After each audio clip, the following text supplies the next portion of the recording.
Hello, friends.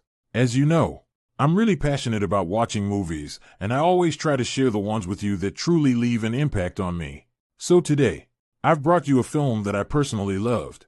A quiet town. A string of brutal murders. And not a single clue in sight. Before technology, before forensics. Two detectives chase a killer with nothing but instinct and desperation. One believes in violence, the other in reason. But both are drowning in fear, pressure, and failure. As the bodies pile up, so do the questions. What if they've already met the killer? What if he's watching, laughing? This haunting true crime mystery isn't just about solving a case. It's about what happens when answers never come. The movie? Memories of Murder. A chilling masterpiece by Bong Joon-ho. Watch it, but don't expect peace. So that's the movie.